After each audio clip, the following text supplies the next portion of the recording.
అప్పుల బాధలు వెంటాడుతున్నాయా? అయితే 6 జేవిఆర్ వారి జాతిరత్నాలు ధరించండి. నమస్తే, వెల్కమ్ టు మనం టీవీ. ప్రస్తుతం నాతో పాటు స్టూడియోలో అనలిస్ట్ కట్టా కార్తీక్ ఉన్నారు. మాట్లాడదాం. కార్తీక్ గారు నమస్తే. నమస్తే.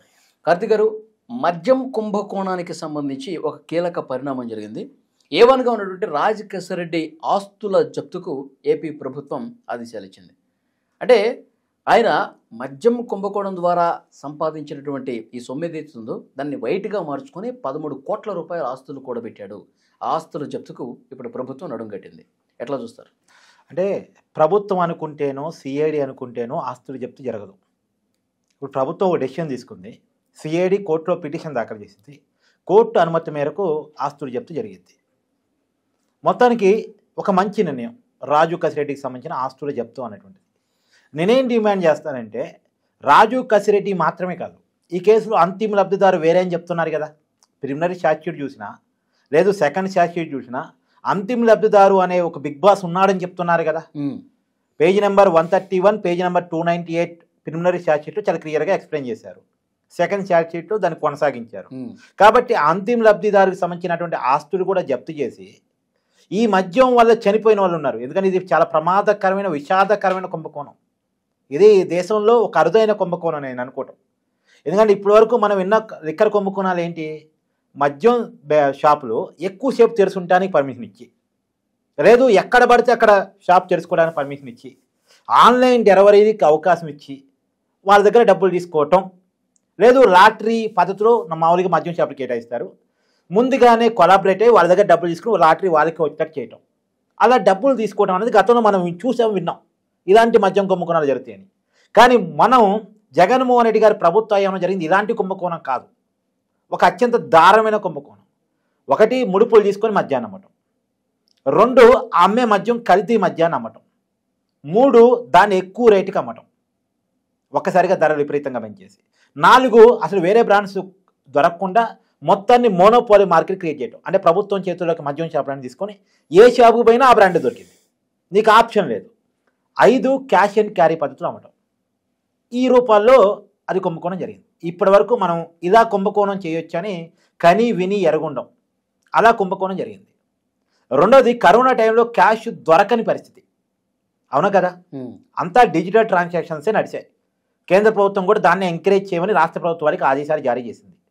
అయినా సరే ఫోన్పేలు, గూగుల్ పేలు, చిన్నపాటి డబ్బీ కొట్ల కాడ, పాను కొట్ల కాడ, చాయ్ డబ్బాల కాడ, కాఫీ షాపుల కాడ ఉన్నటువంటి రోజుల్లో 10 రూపాయలకి, 20 రూపాయలకి, 5 రూపాయలు కూడా ఫోన్పేలు చేసే రోజుల్లో వందలాది రూపాయలు విలువ చేసే మద్యం బాటిల్ మాత్రం డబ్బు పెట్టుకోవాల్సిందే, ఆప్షన్ లేదు ప్రజలకి. మద్యానికి బానిసైన వాడు ఏదో రకంగా డబ్బుని క్రోడీకరించుకొని కల్తీ మద్యాన్ని కొని, దొరికిందే తప్పదు మరి, దొరికిందే అమృతం అంటారు కదా, దాన్ని తాగి ఎంతమంది ప్రాణాలు కోల్పోయారు, ఎంతమంది కిడ్నీలు కోల్పోయారు, ఎంతమంది లివర్లు కోల్పోయారు. దాదాపుగా ఒక సెర్పు నివేదిక ప్రకారం ఈస్ట్ గోదావరి జిల్లాలోని 7,000 మంది చనిపోయారని ఒక అంచనా. 7,000 మంది ఒక్క జిల్లాలో. రాష్ట్ర వ్యాప్తంగా ఎంతమంది అయి ఉండొచ్చు? సరే, ఇప్పటి వరకు ఉన్న లెక్కన మేరకు 30,000 మంది అనుకుంటున్నాం. కానీ ఒక్క జిల్లాలో ఉన్న 7,000 మంది అంటే ఈ లెక్క ఇంకా పెరిగే అవకాశం ఉంది, తగ్గే అవకాశం లేదు. సరే, 30,000 మంది అనుకున్నా చనిపోయిన వాళ్ళు నేను చెప్పేది. మళ్ళీ కిడ్నీలు, లివర్లు పోగొట్టుకున్న వాళ్ళు వాళ్ళ సంఖ్య వేరు, వాళ్ళ సంఖ్య లక్షల్లో ఉండొచ్చు కాక. అంటే లక్షలాది కుటుంబాలు ఛిద్రమైపోయినాయి.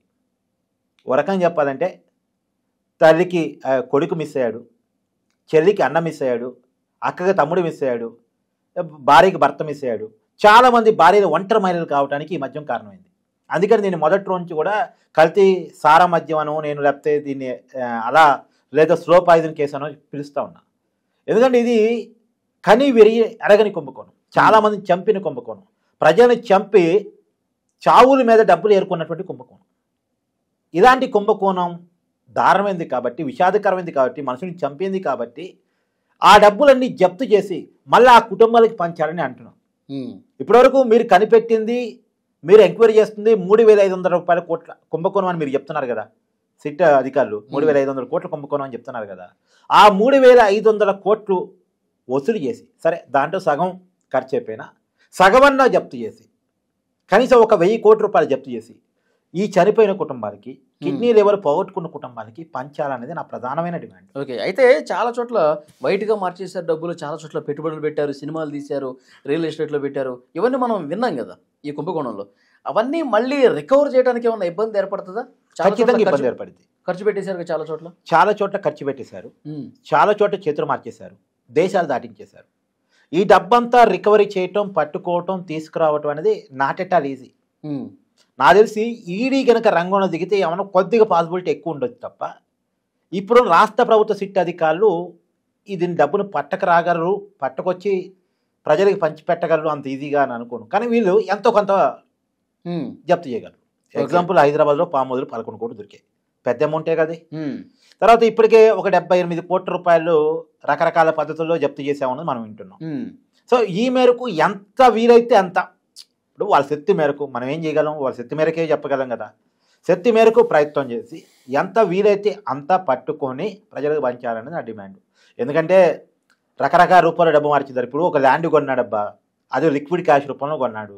నువ్వేం చెప్తావు, ఆ ల్యాండ్ కొన్నది మద్యం డబ్బులతో అనేది సిట్ ఆరోపించవచ్చు. ఆ డబ్బు లిక్కర్ డబ్బులో దానికి గ్యారంటీ ఏంది?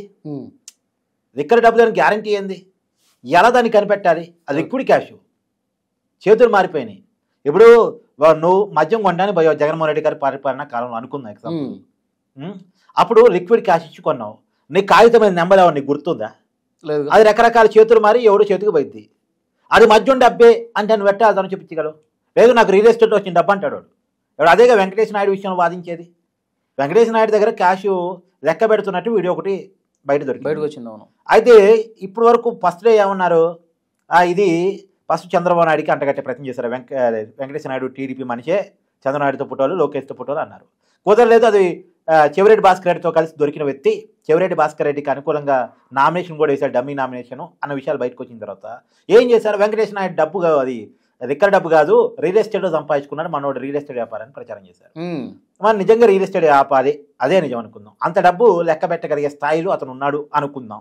మరి ఎందుకు అతను వేసిన డమ్మీ నామినేషన్లో తన సంవత్సరిక ఆదాయం 5 లక్షలు కూడా లేదు, 4,95,000 అని చెప్పాడు.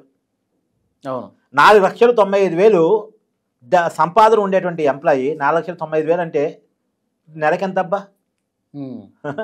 50,000 శాలరీ కంటే తక్కువ, 40,000 శాలరీ ఉండేవాడు, 40,000 నెలకు సంపాదించేవాడు కోట్లాది రూపాయలు లెక్క పెట్టగలడా?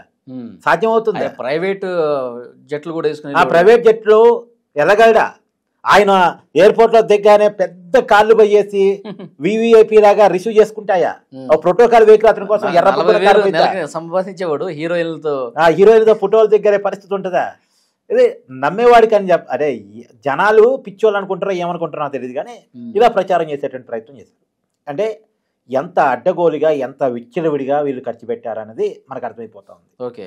సో దాదాపు డబ్బుని ఎన్నికల్లో ఖర్చు పెట్టేశారు, ఇలా చార్టర్ ఫ్లైట్లో ఖర్చు పెట్టేశారు హీరోయిన్ తోటి, తర్వాత వ్యాపారాల్లో పెట్టేశారు, సినిమాలు తీసేశారు, డబ్బు దాదాపుగా కరిగించేశారు. సో మీరు అన్నట్టుగా ఎంత వీలైతే అంత రికవర్ చేసి దాన్ని ఒక మంచి వ్యాలిడ్ పాయింట్ చెప్పారు. ఎవరైతే ఇబ్బందులు పడ్డారో, ఎవరైతే తమ కుటుంబ సభ్యుల్ని ఈ మధ్య వల్ల కోల్పోయారో ఆ కుటుంబాలకు అందించాలన్నది చాలా మంచి పాయింట్. ప్రభుత్వం దీన్ని పరిగణలోకి తీసుకోవాలని కోరుకుందాం. Thank you very much Karthik. Thank you.